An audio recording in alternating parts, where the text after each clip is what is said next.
Everything changed in a matter of seconds. Just a few short years ago, Anthony Richardson wasn't just a player, he was the undisputed future of an entire franchise. He was the number 4 overall pick in the 2023 NFL Draft. But let's be real, he wasn't just your standard highly rated prospect, he was a literal, undeniable physical marvel. I want us to really zoom in and look at the absolute smallest details of his draft profile so we can fully understand the magnitude of what we're dealing with here. We're talking about a guy who weighed in at 244 pounds, and then casually ripped off a blazing 4.43 in the 40-yard dash. I mean, think about that. He also posted a 40.5-inch vertical jump. He was a superhuman, an unprecedented jaw-dropping combination of size, speed, and pure arm strength that was supposed to completely redefine the quarterback position in Indianapolis for the next 10 years. He was the chosen one. But the NFL is a ruthless, unforgiving machine. In the blink of an eye, the entire narrative violently flipped from a royal coronation to an absolute crisis. The promise of generational greatness collided head-on with the harsh, cold reality of injuries, inconsistencies, and ultimately a completely fractured relationship. Today we are looking at an absolute masterclass in how quickly leverage evaporates in professional football. We are breaking down the exact, agonizing decisions, the smallest micro-movements, and the sheer desperation that has led to one of the most intense, unresolved standoffs in recent NFL history. The Golden Child is literally fighting for his professional life. Anthony is not here. He's also requested a trade. Just let those words from Colts general manager Chris Ballard truly sink in for a moment. I really want you to feel the massive gravity of that statement hanging in the air. When a player requests a trade in this league, typical GM speak dictates that the front office immediately covers it up, right? Usually hear that standard PR fluff, things like, well, we're working through things internally, or we're keeping those conversations in the family. But Ballard, he didn't do that. Not even close. This is the main architect of the franchise standing up and publicly confirming an absolute, devastating fracture between the team and its former cornerstone. When a general manager stands at a live podium and utters those unvarnished, raw words, it's a massive signal to the rest of the league. It is the ultimate pulling of the fire alarm. And you know what makes this quote so incredibly powerful? It's the stark, brutal truth of it. There is absolutely no PR spin here. There's no attempt to sugarcoat the dysfunction. Ballard took his cards, laid them completely face up on the table, and exposed a deep, perhaps totally irreparable divide. Before we plunge even deeper into the dark, complicated reality of this timeline, welcome to NFL Nexus. This right here is your premier destination for the most intense, detailed, and uncompromising explanations of the NFL's biggest, most dramatic stories. We don't do surface level here. We focus on the absolute smallest, most consequential details that every other analyst just completely ignores. So make sure you subscribe to the channel right now. Like the video to help us expose these insane front office chess matches to a wider audience, and comment on what you thought down below about this absolute disaster of a situation. And listen, if you really want to dive deeper with us and keep this kind of content going, support the channel by becoming a channel member today. Your support is what allows us to bring you this exact level of cinematic, relentless analysis. All right, let's step back into the shadowy halls of the Indianapolis front office and figure out exactly how a simple trail request mutated into a suffocating nightmare. Notice the deafening, eerie silence represented right here. A silent draft weekend. When a former top 5 overall pick officially requests a trade out of town, you naturally expect the phone lines to just melt, right? You expect desperate franchises and quarterback-needy teams to immediately throw out massive lifeline offers. But as the clock ticked down in April, across all 7 rounds of the draft, the trade market for Anthony Richardson was completely, utterly dead. Picture the suffocating tension in the Colts' war room. Every single time that phone didn't ring, Richardson's leverage bled out just a little bit more. It was a brutal public indictment of exactly how the league currently views his overall value. Teams like the Las Vegas Raiders, the Denver Broncos, the Minnesota Vikings, franchises that were historically desperate for long-term answers under center, they all bypassed him. General manager Chris Ballard even admitted that mid-draft the market was virtually non-existent. Think about the magnitude of that. The entire NFL landscape looked at a 23-year-old physical phenom sitting right there on the trade block and collectively decided to pass. They chose to draft totally unknown rookies rather than take a flyer on a man who, just a heartbeat ago, was universally viewed as a generational talent. Now, let's slowly walk through this specific timeline, because this brilliantly illustrates the excruciating isolation of the modern NFL holdout. This wasn't some sudden emotional outburst. No, this was a slow-motion car crash. It started way back in February, right before the NFL Combine, literally the absolute prime networking event of the entire year. Richardson's camp officially requested a trade them, clearly attempting to strike while teams were supposedly at their most desperate evaluating talent. Then came April, the NFL Draft, the ultimate marketplace where deals get done. And what happened? Total silence, not a single taker. And that brings us to the breaking point in May, a 2-week agonizing absence from voluntary OTA workouts. To really grasp the smallest details of this standoff, you have to realize that OTAs aren't just about guys in shorts lifting weights. This is where the brand new offensive playbook is painstakingly installed. This is where that absolutely crucial micro timing with wide receivers on those sharp dig routes and quick out routes is built from the ground up. Every single day that he decided to stay away from that facility, he was stranded on an island of his own making, actively losing the exact reps that he desperately needed to survive. The strategy from his camp was clearly designed to force Indianapolis's hand, but it backfired spectacularly. Instead, it only highlighted how entirely, undeniably alone he was in this fight. Nothing surprises me anymore. We'll just kind of let it play out as it does over time. Honestly, this is the chilling, calculated indifference of the Colts front office perfectly encapsulated in one sentence. You really need to listen to the subtext of this strategy. Ballard isn't panicking. He isn't rushing to the phones. He is purposefully dragging out the pacing of this standoff, engaging in elite-level, high-stakes psychological warfare. By calmly saying, we'll just kind of let it play out, Ballard is surgically stripping Richardson of his single ultimate weapon, urgency. The Colts were perfectly, contentedly willing to let Richardson sit at home, twisting in the wind, losing those invaluable practice reps, and watching his own career stall out, while the organization simply shrugged and moved forward without him. It's a cold, hard reminder that in the NFL, the shield always protects the franchise. It never protects the individual. Ballard's sheer unbothered patience was actually the most aggressive, devastating move he could have possibly made against his young, embattled quarterback. And that weaponized patience brings us directly to the immediate, devastating consequences of this whole saga. Because as we all know, in the National Football League, time isn't just money. Time is guaranteed wealth, time is roster security, time is your entire future livelihood. Richardson gambled big time. He gambled that his absence would create unbearable leverage, that the Colts would sweat, blink first, and send him off to a favorable destination. But when you engage in a high-stakes standoff with a billion-dollar organization and your on-field resume simply doesn't back up your massive demands, well, the financial blowback is going to be instantaneous and it is going to be severe. In this explainer, we're about to look at the exact numbers, the granular, totally unforgiving mathematics of what this 2-week absence and this failed, very public trade request actually cost Anthony Richardson. Brace yourself, because it is a staggering financial reality check. $22.48 million. I just want you to look at that number. Let it burn right into your screen. That is the exact, down-to-the-penny value of the fifth-year option that the Indianapolis Colts ruthlessly and, frankly, unsurprisingly declined. Let's dive really deep into the specific mechanics of the NFL's collective bargaining agreement here for a second so you get the full picture.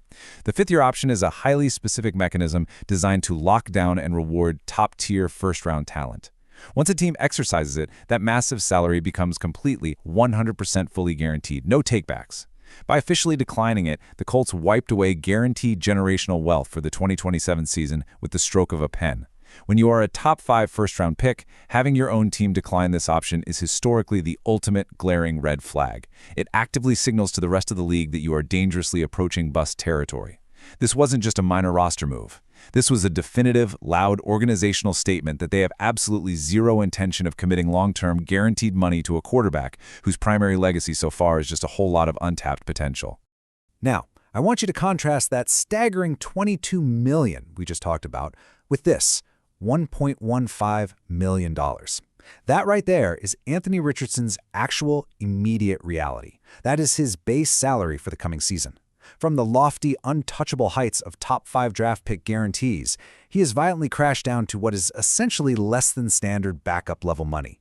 To really put this into perspective for you, high-end veteran backup quarterbacks in this league, guys like Gardner Minshew or Sam Darnold, they routinely make between $5 and $10 million a season, literally just to hold a clipboard and wear a headset. Richardson, he is playing for $1.15 million. He is quite literally playing on a budget right now. This drastically lower salary makes him incredibly vulnerable personally, but ironically, it also makes him a very, very inexpensive insurance policy for a Colts team that has already happily moved its massive financial chips somewhere else. The absolutely crucial point here is this specific toxic combination of harsh realities. 1. His fifth-year option is officially gone forever. 2. He is now a pending 2027 free agent, meaning his internal clock is aggressively, loudly ticking. But the most damning detail on this entire board is the final one. He is limited to just 15 career NFL starts. Think about that. 3 full years in the National Football League, and he barely has a single college season's worth of tape for anyone to evaluate. And a massive, undeniable reason for that lack of tape is his terrifying injury history, specifically that severe orbital bone injury. Let's be clear, an orbital bone fracture isn't just a painful break. It is a physiological nightmare for a quarterback. It actively affects peripheral vision. It ruins pocket awareness. It damages the ability to process reading complex defenses at a high speed. And worse, it drastically increases the risk of future career-ending concussions. That medical reality is exactly why his trade market was completely dead. You cannot demand a blockbuster trade when your medical chart absolutely terrifies opposing general managers. The window for him to step up and prove his physical durability is shrinking rapidly by the minute. So let's pivot and look at the physical obstacles awaiting Richardson back in Indianapolis. Because while he was away for those 2 weeks, pouting at home, waiting by the phone for a blockbuster trade that never came, the Colts absolutely did not stand still. They actively and aggressively completely rebuilt the most important room in the entire building. When Richardson finally realized his market was bone dry, he didn't return to open arms and a guaranteed starting spot. He returned to an incredibly crowded quarterback room. The keys to the franchise had been completely unapologetically handed to someone else. The throne he once occupied, the exact throne he was drafted 4th overall to hold for a decade, had been decisively usurped. He is now essentially a stranger in his own home, fighting for mere scraps in a brand new hierarchy that has firmly and publicly demoted him. This visual right here brilliantly illustrates the ultimate, biting irony of Richardson's current standing. Let's slowly unpack this stark, almost unbelievable contrast. On one side, you have Anthony Richardson, making a paltry $1.15 million, desperately rehabbing that brutal orbital bone injury we just discussed.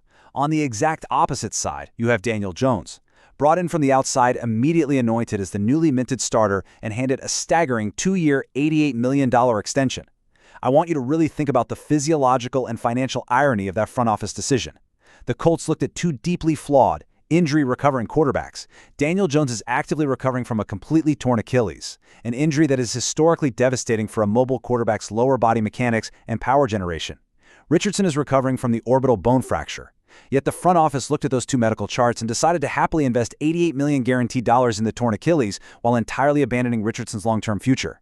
They gave Daniel Jones the exact grace, the exact patience, and the massive financial backing that they completely ruthlessly stripped away from their own former draft pick. Now look closely at the names sitting at the absolute bottom of this hierarchy: Riley Leonard and Seth Hennigan. These are 2 2025 prospects brought in specifically through the draft. This is so telling. The Colts didn't just sign an expensive veteran starter in Daniel Jones. They actually spent valuable draft capital in the middle rounds just to actively build a secure bridge to a future completely without Anthony Richardson. This is a front office screaming their intentions through their actions. They have made absolutely 100% sure that there are 3 different bodies in that quarterback room ready to take snaps if Richardson falters, if he complains again, or if he is finally shipped out of town for late-round draft picks down the line. The walls are completely, suffocatingly closing in on him from every single angle. Which brings us to the undeniable climactic moment of this entire brutal ordeal, the ultimate crossroad. After 2 weeks of stubborn isolation, after painfully realizing the rest of the league wasn't going to swoop in and save him, after seeing the $88 million contract casually given to his replacement, Anthony Richardson had to make a choice. He had to finally swallow his pride. Richardson walked back through the doors of the Colts facility and quietly reported for workouts. I want you to really think about the sensory details of that humbling, agonizing walk of shame. Walking back into that locker room, realizing his locker might have literally been shifted to a less prominent row, feeling the radically changed dynamic in the cafeteria, the palpable, heavy awkwardness in the quarterback meeting room sitting next to Daniel Jones, the player who loudly and proudly demanded an exit had to silently return to the exact same building under far, far worse conditions with absolutely zero leverage left to his name. And how exactly does the front office welcome him back after all of this? With this very carefully crafted, highly calculated statement from Chris Ballard. I still think Anthony has real value in this league. He's an extremely talented young man. We have to translate this classic GM speak very, very critically. Listen to me. This is not genuine belief from the general manager. Not at all. This is a desperate, calculated attempt from a front office executive trying to artificially inflate the trade value of a thoroughly broken asset. When Ballard publicly insists Richardson has real value, he isn't talking to Richardson. He is actually speaking directly to the other 31 general managers in the league. It is a giant flashing neon for sale sign broadcast through the media. It's a way of acknowledging his incredible physical talent while completely glossing over the shattered trust and the sheer lack of a starting role actually awaiting him in Indianapolis. So, what exactly is the roadmap for his survival now? If Anthony Richardson actually wants to save his career before the regular season even starts, he faces an agonizingly steep climb. Step 1. He absolutely must fully medically clear that orbital bone injury and prove he can learn to trust his vision again in a collapsing, violent NFL pocket. Step 2. He must capitalize on Daniel Jones' absence right now. Jones is completely sidelined until at least training camp rehabbing that Achilles. These specific reps right now in OTAs, they are absolute gold dust. And step 3, he has to reclaim the starting job with the wild desperation of a fighter entering the final round of a bout he's clearly losing. He has to exhibit absolutely flawless execution in practice. We're talking perfect pre-snap reads at the line of scrimmage, absolutely zero interceptions during 7-on-7 drills, and undeniable jaw-dropping electricity on every single rep. He has to play so perfectly that the coaching staff literally has no choice but to bench their newly bought $88 million man. Let's pull back for a second and look at the massive legacy implications of what we are witnessing right before our eyes. This is truly an unfinished story. Because this explainer isn't just about a simple roster dispute or a contract squabble. It is a brutal, elemental fight for NFL survival. The window for a highly drafted quarterback to prove he isn't a colossal bust is incredibly unfairly small. If Richardson gets buried on the depth chart this summer and is eventually quietly released, he risks following the catastrophic trajectory of a player like Josh Rosen, a highly drafted quarterback who was immediately replaced and spent the rest of his short career bouncing helplessly from practice squad to practice squad. But, on the flip side, if Richardson actually fights back, if he executes perfectly and miraculously reclaims the throne, it instantly becomes one of the greatest career resurrections in modern football history, perfectly akin to the incredible against-all-odds comebacks we've recently seen from guys like Geno Smith or Baker Mayfield. And that brings us to the core thesis of this entire explainer, the point of no return. The definition is simple but terrifying. The critical moment when one must finally commit to a course of action because turning back is physically or financially impossible. I want you to draw the cinematic parallel to Anthony Richardson's reality right now. He tried to turn back. He tried to leave. But the doors were locked tight. The trade market was completely dead. It became financially and physically impossible for him to escape Indianapolis. And so he has officially hit the absolute point of no return. He has no other choice but to stay and fight in the very same trenches he desperately tried to flee. He must put his head down, strap the helmet on, and go to absolute war for a franchise that has, by all accounts, already prepared his professional eulogy. We leave you lingering on this immense, suffocating tension. Because this impending quarterback war in Indianapolis is absolutely going to be the most dramatic, unmissable storyline of the entire NFL summer. Anthony Richardson rolled the dice with his career, and he definitively lost the first hand. But the game isn't over yet. Will the massive gamble, the humbling return, the bitter swallowing of his pride ultimately pay off in the end? Can a quarterback with a terrifying injury history and only 15 career starts genuinely rise from the ashes to reclaim his destiny? I want you to comment down below right now. Do you think Anthony Richardson will somehow be the starting quarterback by week 1? It is an unresolved, haunting question that demands our constant attention. Keep your eyes glued to the Colts facility, because this story is far, far from over. Thank you for joining this deep dive on NFL Nexus. Stay focused, stay curious, and we will see you in the next explainer.